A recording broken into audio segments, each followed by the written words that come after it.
So I had a couple of customers where they'll say, you know, have you ever had anyone not happy with your service? And I'm like, oh, of course. And they're like, what? Really? Why would you tell me that? And I'm like, because I'm going to tell you the truth. Of course, I've had people who don't understand the service. I've had to kick people out. And that in itself, which would have scared me in the past, or I would have lied about, has helped build my business, helped my relationship. Heroes are an inspiring group of people. Every one of them, from the larger-than-life comic book heroes you see on the big silver screen to the everyday heroes that let us live the privileged lives we do. Every hero has a story to tell. The doctor saving lives at your local hospital, the war veteran down the street who risked his lives for our freedom, the police officers and firefighters who risk their safety to ensure ours. Every hero is special and every story worth telling, but there is one class of heroes that I think is often ignored. The entrepreneur, the creator, the producer, the ones who look at the problems in this world and think to themselves, you know what? I can fix that. I can help people, and I can make a difference. Then they go out and do exactly that by creating a new product or introducing a new service. Some go on to change the world, others make a world of difference to their customers. Welcome to The Hero Show.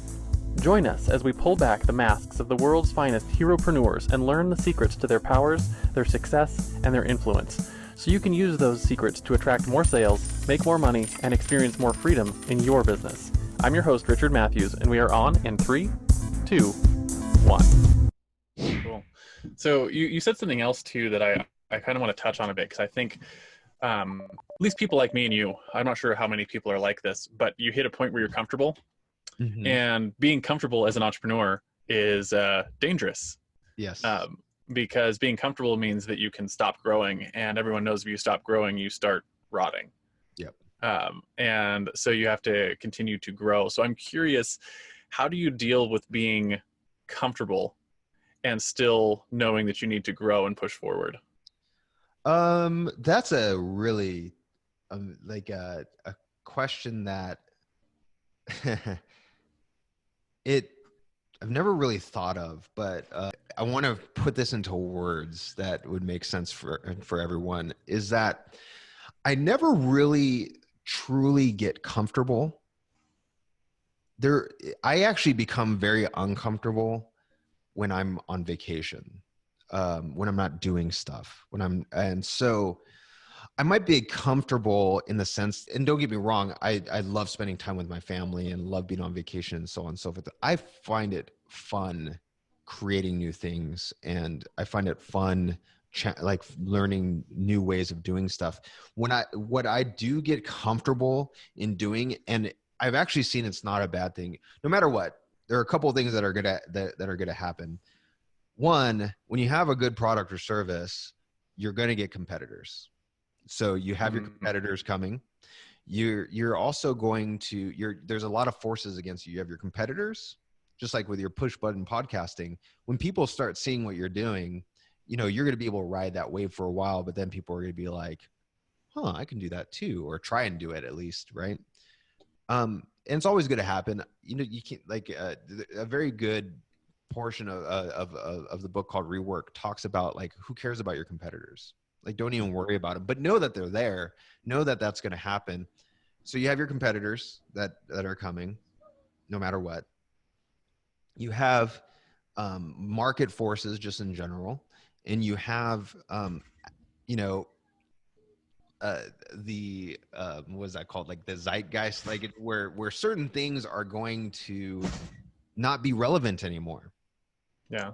You know, LegalZoom came around, and hardly anyone goes to lawyers now to get incorporated or to get wills or anything like that. They took a huge chunk of the market. So you're going to have all these different things happening. And there's a point to why I'm saying this, is that when I get comfortable, it's usually where I stop doing something with one aspect of my business, but I'm building something else somewhere else. So for me, my when I stop with building this particular aspect of the business, I'll be building up my homestead, which people are like, okay, well, why do that? Well, for me, if you go to the store and you get a dozen free range amazing eggs, you're going to be spending like 6, 7, 8, 9, sometimes even $10 for that dozen. I get a dozen of those eggs every day. So just off of eggs alone, if I were to look at the market value of those dang eggs, you're looking at, close to $300 per month just in eggs. That's $3,600 a year. Yeah. So like just from that, that's not counting like goat's milk. That's not counting like any other thing that I built. It has an actual value to it that the garden, we have, fresh broccoli growing and all that other stuff. And so do you need to start a homestead? No, but I'm always doing something else that is building up. Just like with you and your podcast, you were building up your podcast for your business, but that was also like you get like I get a bug where I'm like, I need to figure this thing out. And usually that bug turns into something I can sell. I'll tell you what my bug. Yeah. So there's this, so I'm really big on the idea that AI is going to be able to help me sell stuff. And you and I had both seen Amy from X.AI, which that company was, it was awesome. They changed it to something stupid now. I was like their biggest advocate too. Literally that AI would schedule meetings for you in human language. And I had so many people who had no idea that it was actually an AI. And I was like, this is cool. I bet you there's something out there that can do this for sales. Well, there's a company out there called Conversica. I'll give you guys a little secret so Conversica, they cost several $1,000s a month to use their AI, but the AI will go back and forth, schedule meetings, will get people into your Calendly, will do all this stuff, and it's infinitely scalable because it's AI, right? So like what I'm trying to figure out, they have a free 25 lead try for free thing. I use a software called Ubot. It costs, I forgot how much it costs, but you can automate anything on a Windows machine. So I want to actually, when I go to these events, automatically take the people from those events, utilize them with the free Conversica lead, like prospect AI, and get more people buying my stuff. So like when I'm getting comfortable, because right now I'm not touching anything really in Prosulum, I get comfortable with that. I'm always thinking of something else and utilizing something else, because then I can, if that works out, then I can even use that as some kind of system to help my clients to get more leads and so on and so on. Yeah, I totally get that. I doing the same thing, right? Like I developed all these systems and processes for push button podcasts, and I was like, well, that's a business. And then in putting all that together, I realized I have a whole set of information on how to build systems and processes. So I bought another domain. It's called Push Button Processes. And I'm like, I've got a training course and some stuff going together that'll help people document their systems and whatnot. Yeah. I'm like, and I've got the V.S.As now that will do the documentation of the processes. So like, if they want to just record the videos, my team will do all the stuff for them and put the whole documentation site together. And I was like, there's second business there, right? So like it's as you build things and things get comfortable, you start seeing other things and other ways to build stuff. But yeah, the other thing that I've noticed that I have to do too is when I hit a place where I'm really comfortable and I'm not like, I want to actually grow this business or the other business, I have to find things that I want. Mm-hmm. Right. And for me, it can't be like revenue numbers. Mm-hmm. Right. Because, saying I want to hit $30,000 a month in revenue is just meaningless. Totally. Right. Cause like I have all the money I want. Right. Yeah. And I don't even make that much money, but because just things are more important to me. So generally I have to do things like sit down with my kids or sit down with my wife and be like, what's the next like adventure we want to do? And how much is that going to cost? And then work backwards from there to like, okay, we need to hit $30,000 a month if we want to buy a big ass yacht and do, go around the world port to port. What does it take to build a business to make that happen? And I'm like, I know exactly what it takes to build that. that's actually exciting for me, right? Because I think that'd be a cool adventure to take my kids on. Yeah. And so like I have to find ways to motivate myself to grow, and to sort of fight that comfort thing that happens when you're like, I've got everything I want, I don't need anything more. So for for those of us who are like, I still have more value to give, and it would be a disservice to the people around me to not continue to do that. And also it's boring, right? Yeah, exactly. Exactly. And it's boring for me to, if I built a system in my business, like right now, like just like with Mark, I'm sure he has sold people on stuff or has come close to doing something like of value like that.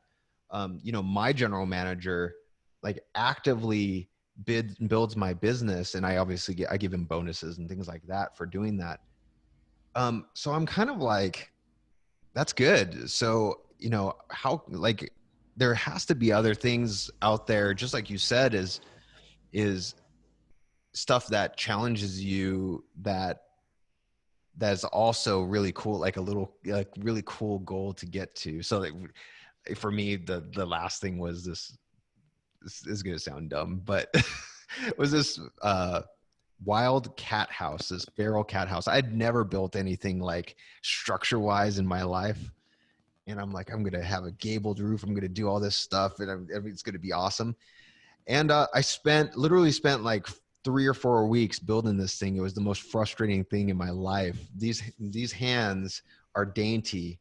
And so they've never done really any manual work before. And afterward, I'm like, yes, I'm the man. It worked. And so now I have a system of cats who are getting rid of all my gophers. That's And awesome. yeah, so I'm like, oh my gosh, like now I don't have, like now I can go and do all these others, like it.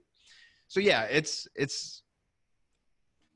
like that, the comfort. Like I ride waves.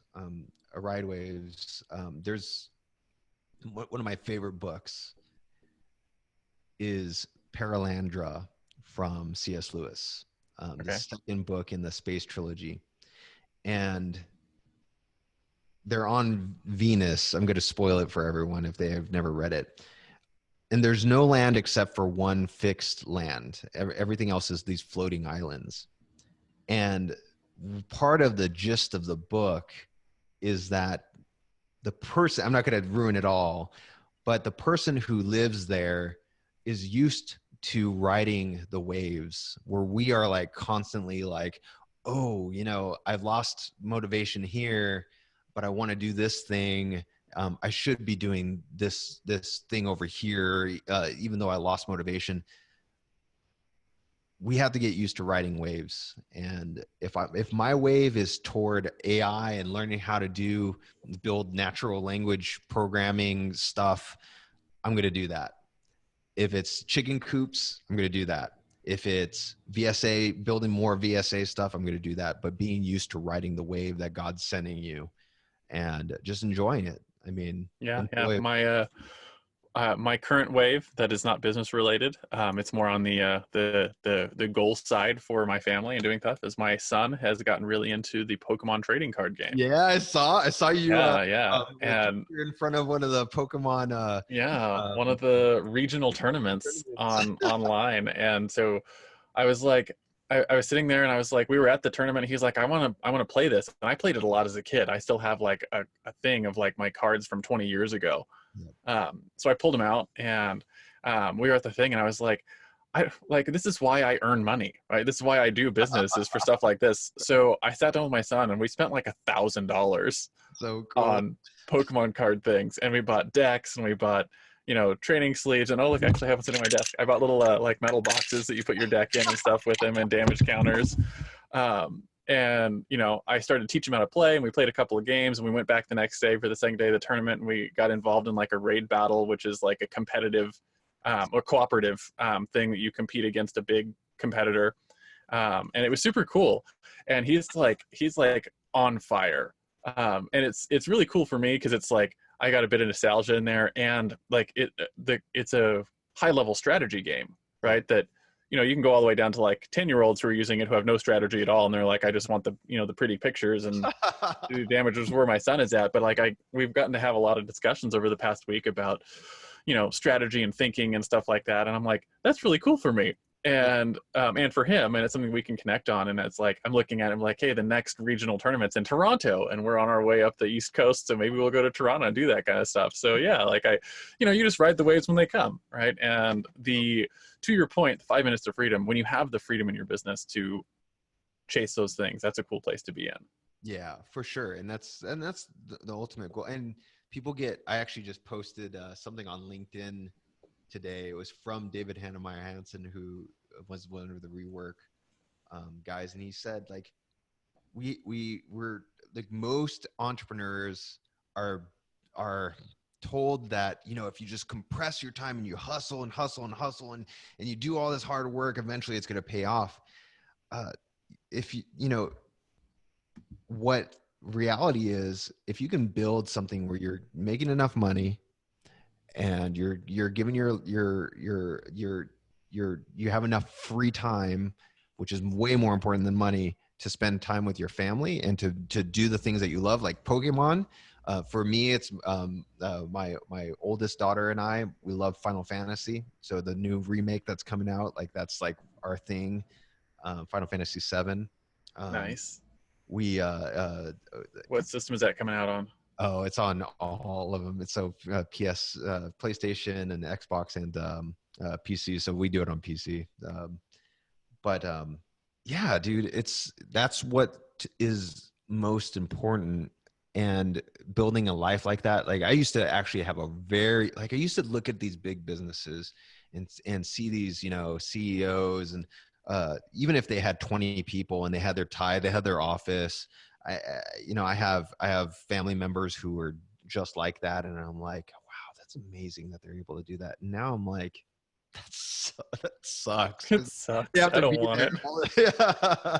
They have to be there all the time. A lot of the times they have no systems, and that's why they're there, and they're working ungodly hours. They're getting cancer. They're getting all these, like, different stress related stuff. Sucks. So it's permission to play. That's one of the things we talk about on the show all the time, is that play is not a reward for work well done. Play is a foundational requirement for doing good work. Yeah, exactly. Got to flip that script for you. So speaking of that, I want to flip a little bit and start talking about your common enemy, right? So common enemy is something that you fight against in your business, right? So if when you bring people on, right, if you could wave your magic wand and remove one thing from your client's life that would help them get better, faster results for the things that you do, something that you're constantly struggling with your clients, what is that thing? Yeah. So it's funny. It always happens to the same type of clients. It's the financial services industry and lawyers. They both have this idea that, and it's understandable, especially for, like, CPAs. It's understandable. They have been in school for so long. Lawyers, you're looking at anywhere between, for lawyers, you're looking at anywhere between 18 to 22 years of school, K through 12, 4 years of college, and between 4 and 8 years of however long it takes them to get their Juris Doctorate or their law degree. Same thing with CPAs. It's a long friggin' time. And they equate the idea that I've developed all these skills, quote unquote, these skills that nobody else can do. And because of that, it's very hard for them to see that really 95% of what they do is actually a process or a system that other people can do. And so I'm constantly having to, so for those types, I have to be on them like white on rice. How many videos did you do today? How many, they, in their agreements, they have to agree, especially with lawyers, they have to agree to do a certain set of videos for their business. Um, uh, and because time and time again beforehand, I would see that they would say, oh, well, this can't be done. This can't be done. This can't be done. This can't be done. Can't be done. And I'm like, dude, I can do that right now. If you just showed me how to do it, I could do it. And I don't need 16, 17, 18, 20, 22 years of schooling to do it. And so really it's the separation of helping business owners separate skill from systems. Yeah. There are, My go ahead. I say my thought on that, and this is something that I wish I could figure out how to teach other people this skill. But when someone looks at their system, right, especially something that's complicated like law, Mm-hmm. they're looking at the thing that they're doing. They're like, I went through all of these years of schooling to learn how to do this thing, right? And they're looking at a huge system, right? A whole set of things. And if you take it as a whole, you're right. They're the only ones who knows how to do it. But if you actually look at the physical work that's being done, it's like what you have is a lot of little things that happen. Yep. And a lot of those little things are mundane work. And then you have decision points, and those decision points are where the schooling comes in. Yep. Right, where where understanding the whole process, understanding what's going on, you're like, you need to be here for that. So what I try to teach people is, how do you find, like, look at your system and find the things that you're required for, that your expertise is required for, and then pull those out of the system so you can make those decisions ahead of time, right? And then you can also there's, if you really want to get into the weeds, there's like, how do you look at those decisions? Yep. And what are the questions you're asking yourself? What are the inputs that give you the certain outputs? Because you probably generally only have a few outputs from any particular decision. Yep. You can systemize that even, so that they get filtered, so you only get certain things come to you. But it's like learning how a system works really helps them understand, like, I don't need to do everything. Yeah. Right. I had a client who does advertising, like Facebook pay-per-click advertising. And she was like, I review my accounts every day, and I spend like 4 hours a day reviewing all these accounts. And she's like, I can't teach that to someone else, because I look at things and I intuit. I know what the things are, where the red flags are, and what I need to go in and change. Yep. And I'm like, so I sat down with her for a while, and I was like, well, let's actually go through it. Like, let me just watch you do it. And so we go through and watch her do these things. And it's like, there's numbers that are doing red flags for her. Right. And she's looking at all these different things, and she's spending 4 hours doing this. But really the thing that's standing out is she's got, pass fail ranges on 3 or 4 different things that she just knows in her head are pass fail. And I was like, so what if we took all of this review work that you're doing and had someone else do it and give you the pass fail numbers? Right. And now you can do what was taking you 4 hours, you can do in 10 minutes, and someone else can spend the 4 hours, right? It still needs to be done. Someone needs to go through and do all of it, but it doesn't have to be you. Your expertise is required for knowing these are pass fails, right? That's where you're going to come in, and like, your expertise is really valuable in this section here. And then it's like, okay, then here comes in with, when you have a fail, when you have something that's a failure, then you have the stuff that you get paid for. Right. The stuff that people want you for is your creativity and your ability to come in. How do we fix that? Right. And now you're spending a lot less of your time doing mundane work, essentially. And you can grow your account, stuff like that. And it was like mind blowing for people to think through their systems that way. Yeah. Because you have to think that I was never good in school, for the very reason that I do what I do now. That I didn't realize it at the time, but you have to think that, a lot of people just in general, you go through over a decade of school, decade and a half of schooling. And what's the major thing that you learn over and over and over again every day? It's the fact. And I don't know, sorry, I didn't mean to quit. You're like, wait. I don't know. What is it? It's the fact that you learn very well that you personally have to do everything. If I were to hire you to do something for me in school, I would get expelled or suspended. I would be put in in detention. You have to do everything. You are the reason things pass or fail. Mm-hmm. There's no other choice.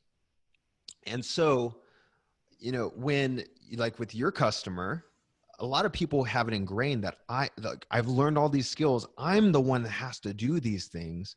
And you learn from a very early age that everything is dependent on you, which is not true. And so you don't even ever think, how could I actually have someone else do this thing? And so teaching people how, like, that it's that it's okay to delegate, and how to systematically delegate.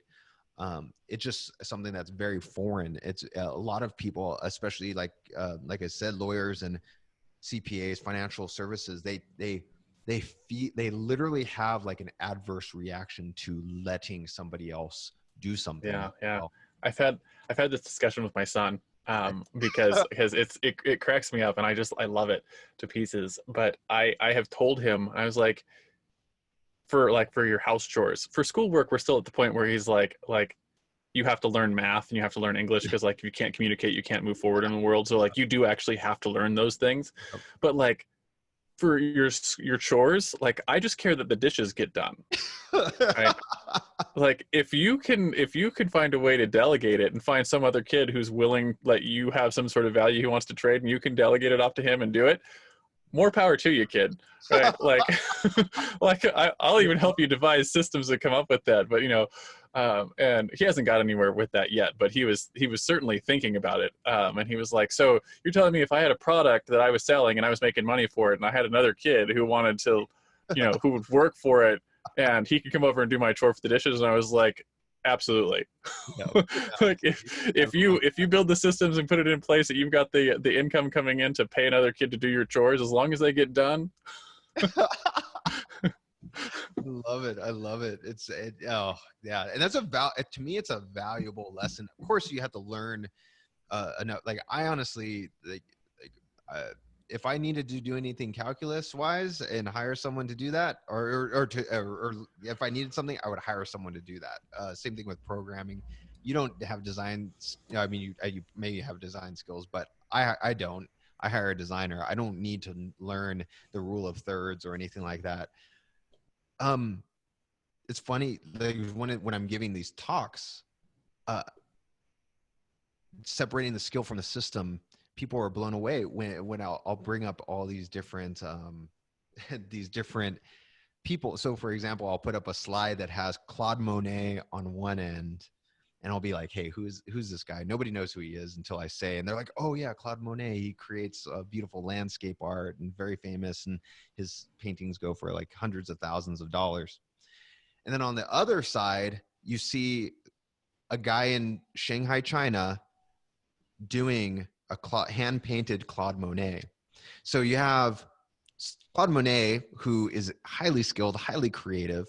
Um, his art is extremely valuable, and people would say there's no way somebody can replicate that. Someone could could make a system to make a hand-drawn Monet. And over here in China, you see somebody made a system to create a hand-drawn painting by Monet, or not by Monet himself, but a hand-drawn Monet.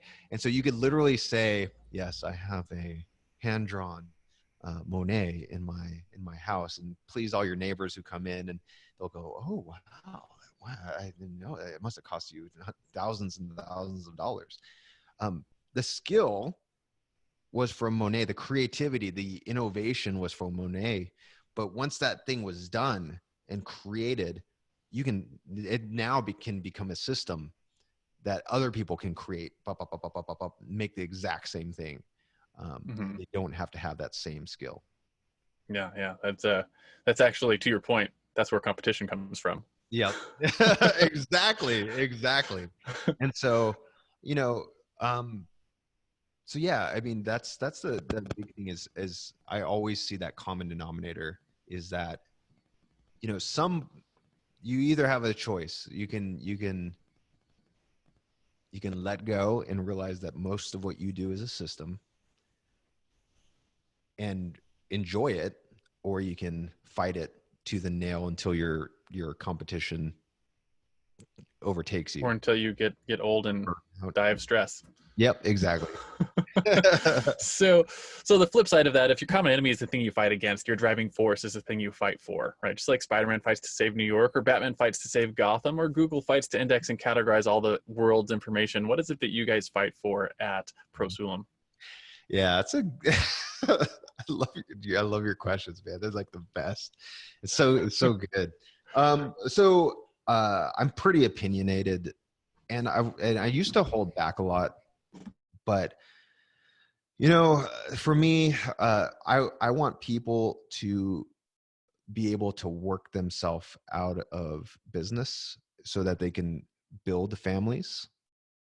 Not everyone has to have a lot of kids or anything like that, but family, like personally, I came from, had it just been my mom and dad, I came from a pretty broken home. And if it wasn't for my grandma and my uncles and aunts who, there was 8 of them, well, including my mom, so 7 of them. They have always been there for me. And it's because of that,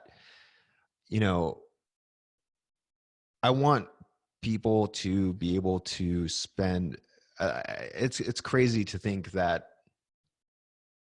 you're spending 60, 70, 80 hours a week at work. And a lot of the times your wife or your husband also needs to work in order to make ends meet. Like my goal with Prosulum is that you systemize everything, you make enough money to where you can build your family, however that might seem to you, but you can grow your family and do what you want, because that's really, at the end of the day, is what's going to matter. That's probably the coolest answer I've ever gotten to that question. Yeah. Mostly because it hits really close to home for me. And one of my sort of core belief tenets is that, and you hear this all the time, right? Like, how could I bring a child into this world? Right? This world is full of all sorts of hate and vitriol and bad things. And that's always really bothered me, because I'm like, the way that you change the world is by raising a better generation, right? And my kids they're a gift I send to time and places I'll never see. Yep. Right. And that's such a powerful thing. And realize that you have to you have to be there, like you have to actually be involved in order to grow a better generation. Yeah. Right. And I've said a number of times on this podcast, like I really lucked out in the parent department. My mom and dad are fantastic, and they still are to this day. And there are a lot of the reason the reason I can hit where I've hit is because I stand on the shoulders of their work and that stuff that they did.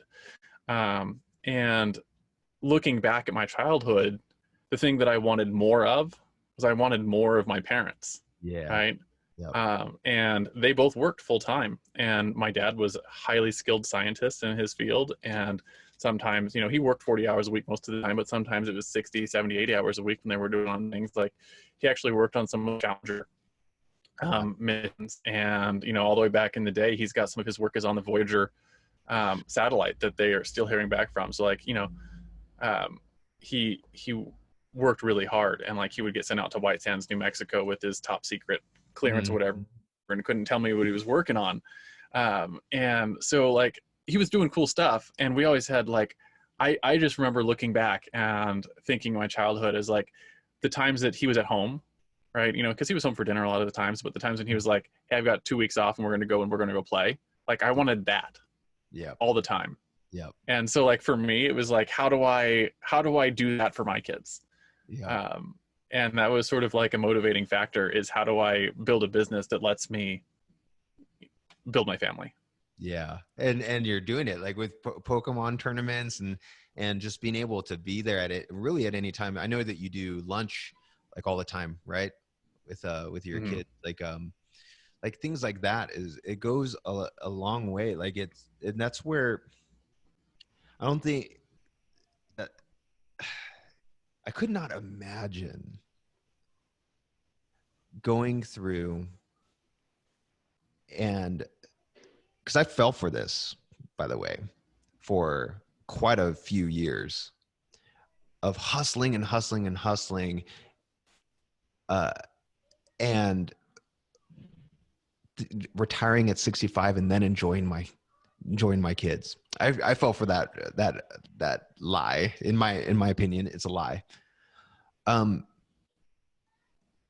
The if when I see friends, family holding off building a family for money, just like I was in situations where I felt that.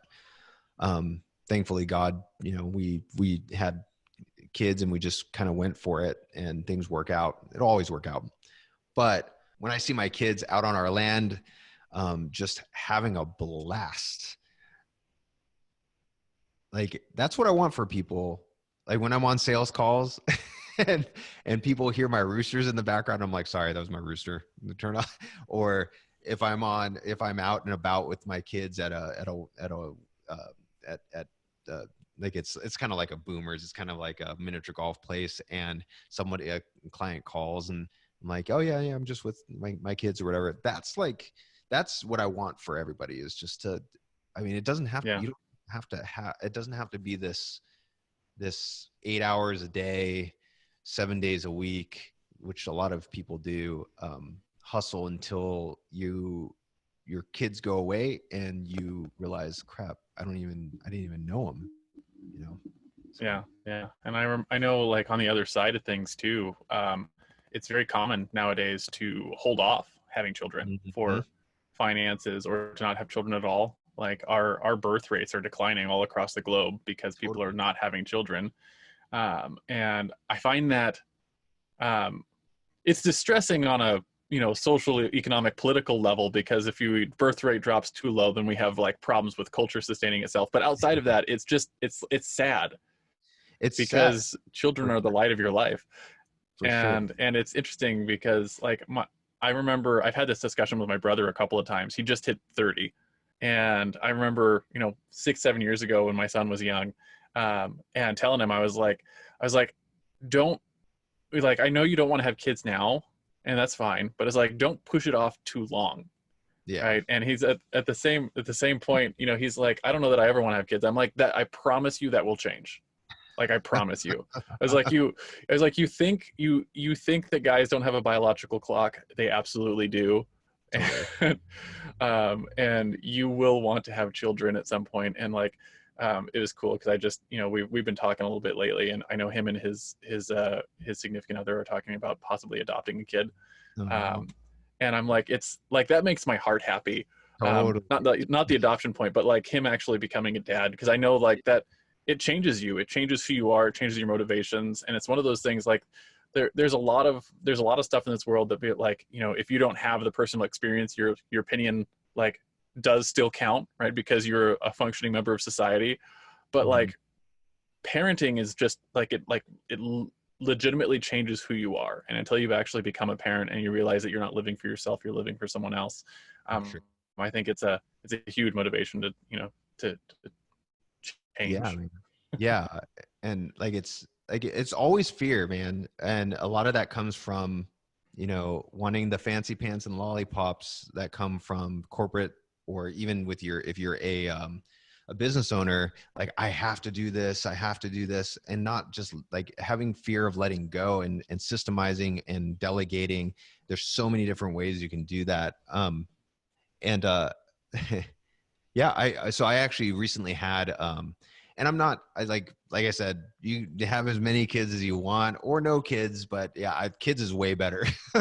It totally is. It's hard. It's really hard. Even when I can work 4 hours a month if I wanted to, it's still hard no matter what. You have emotions. You have, like, my son and I go to martial arts every Tuesday and Thursday. We literally spend 4 hours each of those days together. 4 hours, so 8 hours total a week, just with me and my son. That's one of my sons. um but I recently had something where, all throughout having kids, I would have people say, people, very close people say, are you done? Are you done? Is this it? Is this it? Are you done? Are you that? Or whatever. And I'm like, mind your business. But two, it's like, I don't know. We're done when we're done. And then I actually just recently had someone very dear to me share that one of his friends who should be a grandpa right now, literally has no grandchildren and is jealous that that he has grandchildren. That would be my grandpa or my father-in-law. My father-in-law is proud grandpa of many grandchildren, and his friend, no grandchildren. And he's like, he honestly felt the pain of that. And so anyway, all this being said, like, that's the main goal, is to see that there's so much more than just money. There's so much more than business. There's your health, there's a family, and your spirituality. And as long as you have, you're four-dimensional, you have multi-dimensional, you're not just a business person making a lot of money, you're going to have a pretty awesome life. Absolutely. I completely agree. And, we talk about it regularly on the show, and, how important family and going that stuff is. And it's not, if you're one of those people that doesn't want children, it's not that you should absolutely have children. Your family is what your family is. Maybe it's just a significant other, or maybe it's just, I think the point is when you realize that life is more than about you. Like if you have someone that you're giving to, it changes who you are. And I think it helps you make better business decisions, and it helps you make better life decisions. For sure. When you're not making them just for yourself. So. Yep, for sure. So what I want to do, I'm actually going to skip a couple of our normal questions just because we've been talking for a long time. I want to move into. Sorry, I'm long-winded. That's all right. We're both long-winded. Sometimes we split our episodes into two parts because they start being fun, and we have long conversations. And I want to talk a little about your own personal heroes, right? So just like Frodo had Gandalf, or Luke had Obi-Wan, or Robert Kiyosaki had his rich dad, who were some of your heroes? Were they real-life mentors? Were they speakers or authors, peers who were a couple of years ahead of you? And how important were they to what you've accomplished so far in your life and your business? Yeah. So there are a lot of different mentors. I'm just going to stick with the business side of things. A couple people that come to mind. First and foremost, the guy that actually made it. So he's a real life mentor. I actually bought a couple of his courses, and had personal coaching and stuff from him. There's a guy named Jermaine Griggs. He runs a business called hereandplay.com.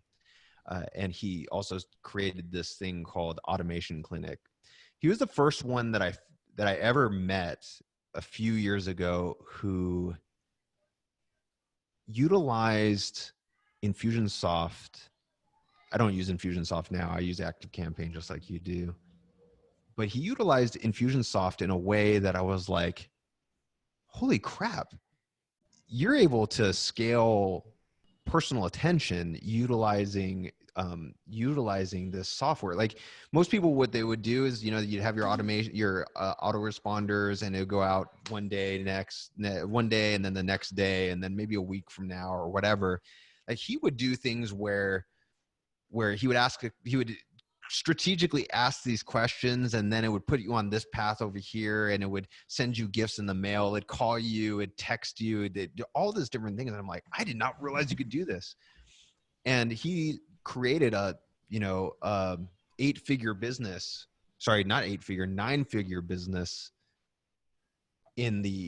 that taught people how to play by ear. And it was literally just a handful of people. And everything else was automated with marketing automation. And in a way where people literally thought he was personally talking to them. And kind of like what you do with the whole brain type thing, he was able to do all these interconnections and scale what he calls scale personal attention. So that's one. The other guy is Garrett J. White. He runs the Wake Up Warrior program. And for that, it was a little bit of business, but a little bit of real life stuff. I was going through a lot of personal, like, hard times. Business was actually good, but everything else was crappy. And so I was burning my business down. He has this code basically where you tell the truth all the time.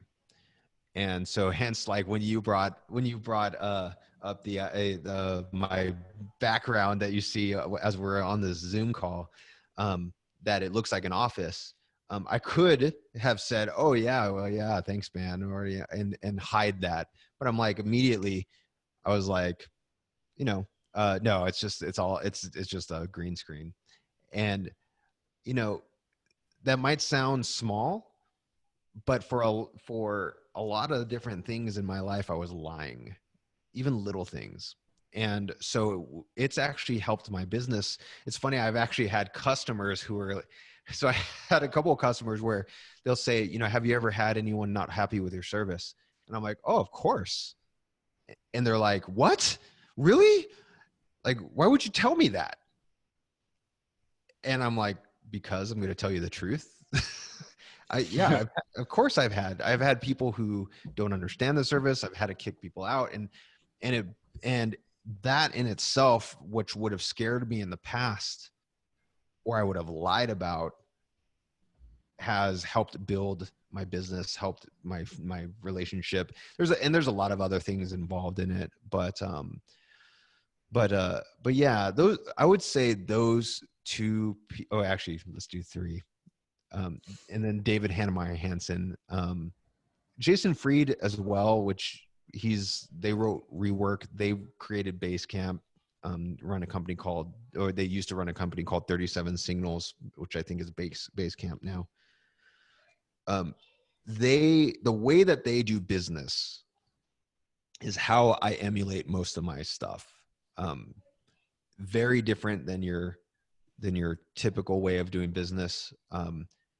If you're doing things the traditional way of, having an office, or if you have a lot of employees, I don't like to grow my employee base. I don't like I don't need to go get an office somewhere. I embrace constraints as much as possible because it makes my business better. So I would say those are my heroes. That's actually a awesome. cool point. The whole idea of embracing constraint. My wife and I were talking about how children thrive with boundaries the other day. And there's been studies showing, like, if you have a big open field for like recess, there's like a little, what do you call it? Like a paved area close to where you let them out. They'll all stay in the paved area. And as soon as you put a fence around the big open field, then they'll start exploring into the field because they thrive with boundaries. And it's not just children. It's a human condition that we do better when we're constrained. And creativity thrives when you have limits on what you can and can't do.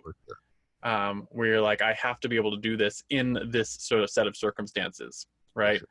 That's when you have more creativity in your business and your life and stuff like that. So I've noticed that in my own business too. Like when we moved our business into an RV and started traveling, it's like, I have to be able to do these things with the constraints of, tiny amount of space, constantly changing internet situations, stuff like that. It really forces you to be creative in how you connect and how you work with things, right? It's the constraints that make you creative and successful.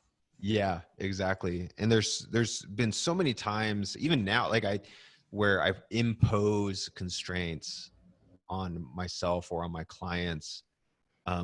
That's why, like, I literally, if you were to get a V.S.A from me, it's even more stringent than when you came and got a V.S.A. You were great because you already knew the system and you saw the value, but literally you have to agree on certain things. If you do not agree, you get kicked out immediately. We put constraints on you because of that very reason. You have to do these things. And same thing with our business. I very rarely will hire anybody in our core team. In the last 4 years, last 3 years, we've hired one additional person. And it was very, very carefully. And they moved up from the ranks of being a V.S.A on a client's side to coming into our core team. And we literally got like the best of the best of the best of the best. But it came from those constraints. I could just go and hire, and I could go do whatever, but it's those constraints that allow you to be creative and thrive and see that there's so many ways that we become very inefficient and wasteful when we think that when we don't put constraints on ourselves. So yeah, it's like setting budgets in place for your business, and for your lifestyle. If you don't have a budget, like we're talking, and constraints are really like budgeting your resources, like what do we have available for ourselves, and sticking within those, because it allows you to be more creative. Exactly. So let's go ahead and bring it home for our listeners. Last question. What are top 1 or 2 principles or actions you regularly use that you think contribute to the success and influence you enjoy in your business? Maybe something you would know when you first started out. So I would say you live in a world right now where, had this been a decade ago, a lot of what you can do now, a decade ago, you would have spent literally tens of thousands of dollars, if not hundreds of thousands of dollars. But now is like $49 a month for the same type of thing. With Zapier, with Google Business Suite, with Asana, Zoom, like we're on here. Zoom, exactly. Trello. There's so many resources out there that are you can interconnect. So I'm a board member of a nonprofit called Encounter Ministries, and they're amazing because they embrace a lot of these. They embrace a lot of the idea that you can do a lot with less now. So for their donors, when someone donates at least $100 or a certain amount of money, they use Zapier to then zap to a company called Zen Direct, which allows you to send cards and gifts in the mail. And they put these people into a year campaign, sending one gift per quarter. And the gifts, it looks personal, it feels personal, and they are able to utilize that one thing to grow their donor base. Because once someone donates once, a lot of times you never hear anything again from the nonprofit. It's like a thank you and that's it. But getting something in the mail where it's like whoa, I just got a cool little card or a gift or something like that. People then donate more and more and more and more. That to them costs the monthly Zapier fee, and then whatever the cost of sending the little gift. It might be $10, $15, but they're able to make so much more in donations just from that simple thing. That would have cost thousands of dollars in not too long ago. And so you live in a world where a lot is possible. You just have to open your mind and see that the world is literally your oyster, and what you can do as one person with just zapping a few things here and there and connecting a few things here and there through Zapier. And that's just one thing. You can literally scale your business just off of that. And if you if you just at least do the research and start utilizing it. So Yeah, I do something similar. Like all of our products, if you buy one of my courses, um, a little postcard gets sent on the mail. see, It's like exactly. handwritten and sends it to you and says, thanks for purchasing. You should have your Yeah. stuff's in online or whatever. But a couple of days later, they get a postcard, and it's not like that doesn't do a lot for my business, but it's one of those things that like if I didn't do it, it makes me stand apart. But if it was me, like Yeah. it wouldn't get done. Yep. But you can build a little thing and it just happens. And so there's so much more power available today in business. So yeah, so to your point, figure out how you can do more with what's available to you now, Yeah. especially if you start thinking in terms of like setting up systems so that more happens without your involvement. Yep. And it's so infinitely cheap and infinitely scalable right now. Like literally a decade ago, you would have been spending thousands of dollars to do what you can do with, like your handwritten card. It's your Zapier, and then maybe like Thankster or something like that. Where Yeah, and it costs $1. Yeah, exactly. So it's like, but you get that in the mail and it's like, whoa, this guy is amazing. Like, who does that?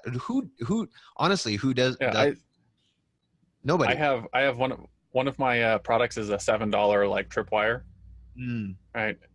And they buy it and it costs $7 to ship it out, costs about $5. So I make a couple extra bucks profit. I spend a couple extra bucks profit to send a thank you card for buying it. See? Right. And people are like blown away. They're like, holy crap. Like you Yeah. sent me the thing and then you sent me a thank you card for like a $7 product. Who does that? Yeah, exactly. And you're constant, like that puts you on a whole different level.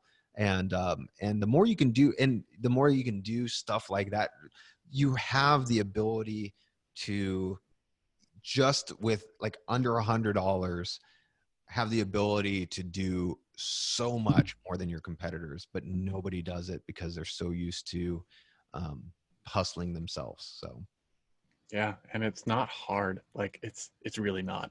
Super cool. If you maybe one of these days you and I can hop on a call and just put it out there for people. Like, here's some ideas, things you can do. yeah, for But sure. that basically ends our interview. I've got one last thing I do at the end of all my interviews called the Hero Challenge. It's pretty simple, and it's basically this: do you have someone in your life or in your network who you think has a really cool entrepreneurial story?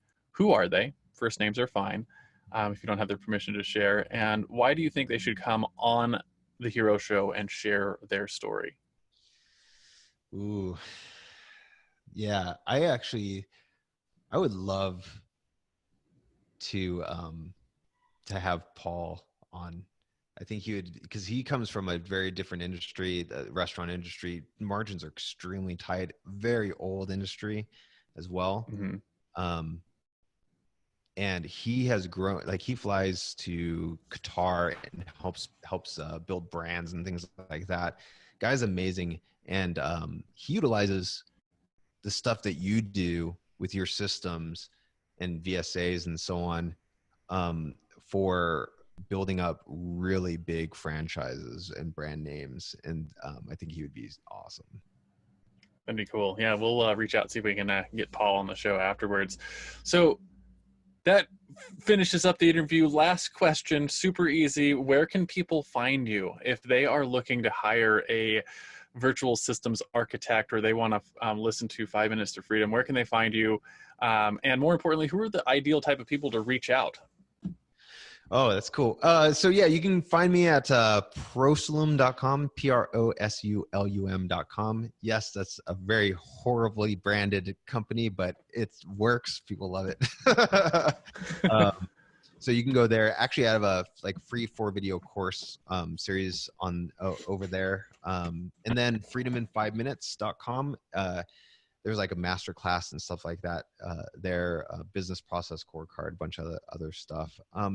Really, it's so it's really two types of people. The first type is those who understand systems and just want to do it very quickly and have somebody else do it, and want to get a virtual systems architect to do them for you. those like you already wanted systems. You just like boom, used them like that and did tremendous stuff. And then the second is those who are generally in like a more traditional type business where you have employees and you want to start scaling much more easily. So where you can have people on your team actually create videos, start documenting them, and now they become much more valuable people. So somebody who was meant to be a marketing director can actually be a strategic marketing director rather than doing the day-to-day stuff. So yeah, freedomin5minutes.com and prosulum.com, prosulum.com. Awesome. And for those of you who are listening to this, if you run a business in any form or fashion and you do it, you need a V.S.A. Right. I don't usually give my guests this high of a praise, but like if you haven't hired someone to do this, reach out to Dean's team and just bring someone on, go through their system and learn what it's like to actually document your stuff. I guarantee you it will change your business. And it's one of the fastest ways to have that impact where you put an hour's worth of work in and you get 10 hours of work out of it. Right. And the coolest part is that that's repeating. You can continue to get that 10 hours of work over and over and over again. And sometimes it's just with the hour of management every week. Right. So it's the best way to leverage yourself in your business is to learn how to build systems, document those systems, and then have other people implement those systems. And the way Dean's team does it is really, really brilliant because you have your virtual systems architect help you design and develop those systems. And then in the process of doing that, they've learned how to do it. So then they can actually take over those processes in your business for you. So reach out to Prosulum, reach out to Dean. It'll definitely have a positive impact on your business. So Dean, thank you so much for coming on the show today. Do you have any final words of wisdom for our audience before we hit this stop record button? Keep listening to Richard. He is like the genius. Like I'm actually in awe of you with all the stuff that you do. Like, man, if I had just a little ounce of that, I'd have like 5 different other companies rolling at the same time. Awesome. Thank you very much, Dean. Appreciate it.